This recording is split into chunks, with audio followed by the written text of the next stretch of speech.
I'm here today with Brad Williams, partner at Williams and Parsons, a U.S. CPA firm specializing in tax returns for U.S. citizens that live abroad.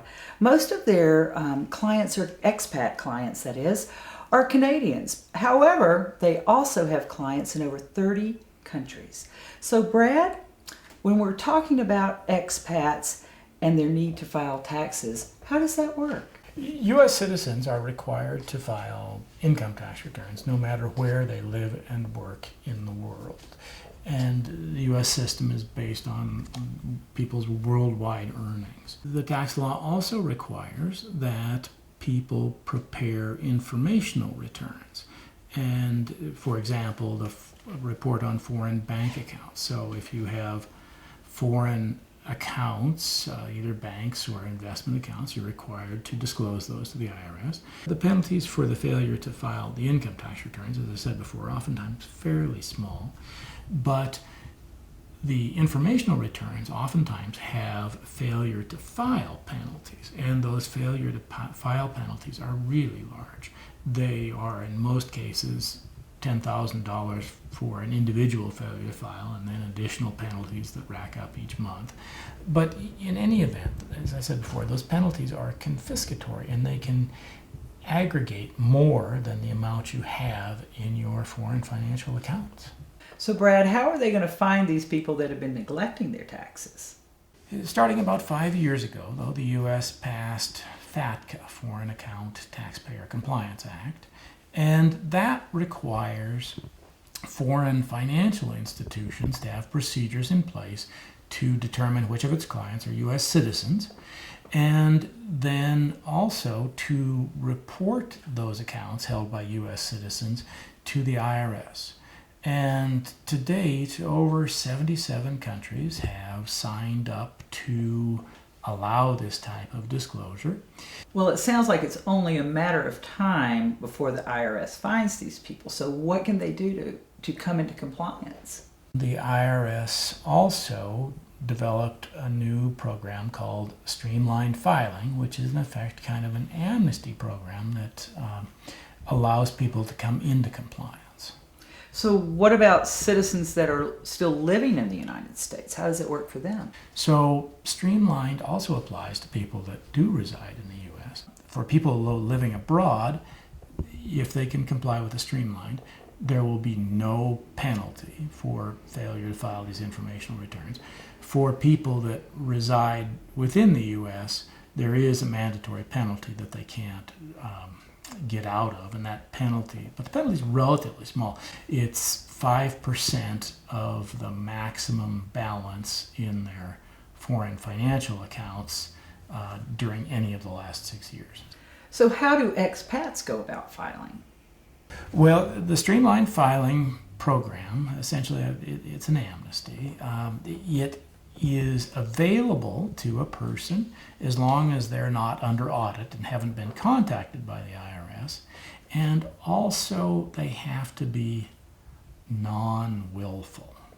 So what does non-willful mean? Well, that's kind of a difficult question, and it's not really court tested, so we don't have a bunch of really good answers. But what the IRS says is that non-willful means negligence, neglect, error, reliance on someone else.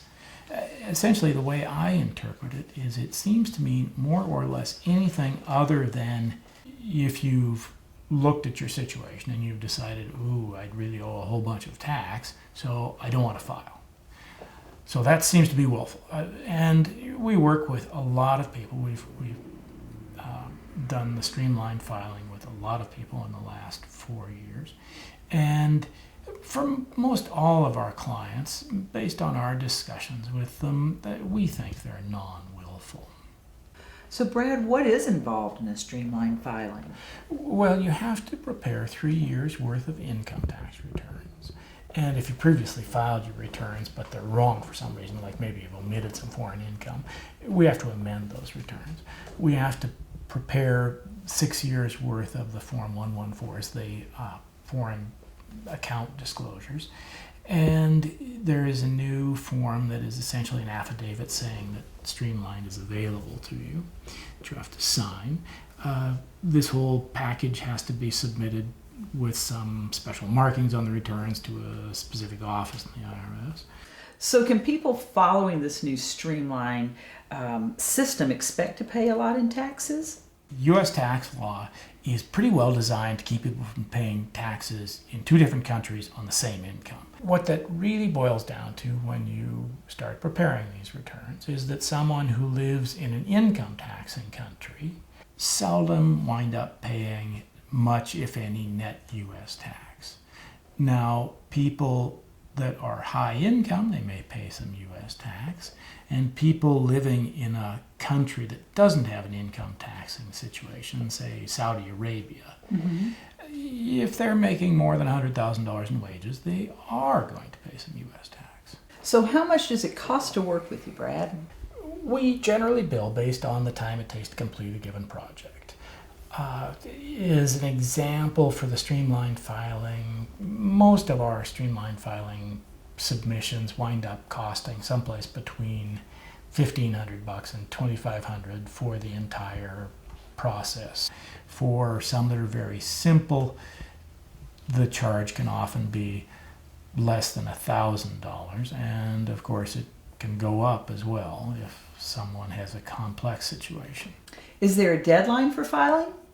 There is no deadline for the Streamlined Amnesty Program. That program is available now. The IRS has issued no sort of sunset clause on it.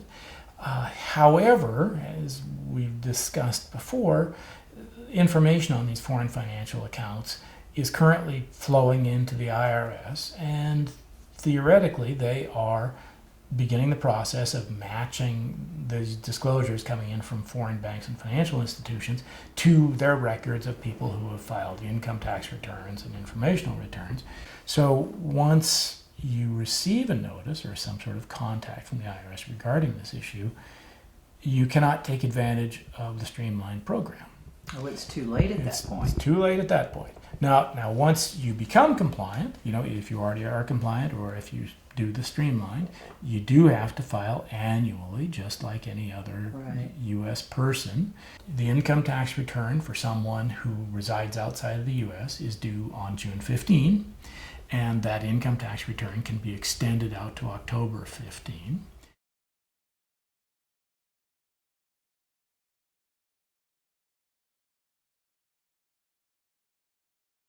Brad, why should people work with Williams and Parsons? Well, we are a traditional CPA firm in Sandpoint, Idaho. We have a number of employees that are here year after year working on this type of thing. We have a great deal of knowledge. Most firms that deal with expat tax that you look at on the web are really sort of agglomerators. They're a portal where people push their information, and then that firm farms it out to contractors in various locations. So those contractors are often well trained, but they may not be.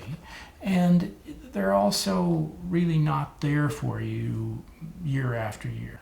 So instead of farming it out, you guys are working personally with each client to help them along their way in filing all this, and not just taking it in and handing it off to someone else, somebody you can count on year after year. That's exactly true, and what I think really separates us is that ability to plan and work with clients year after year. Right.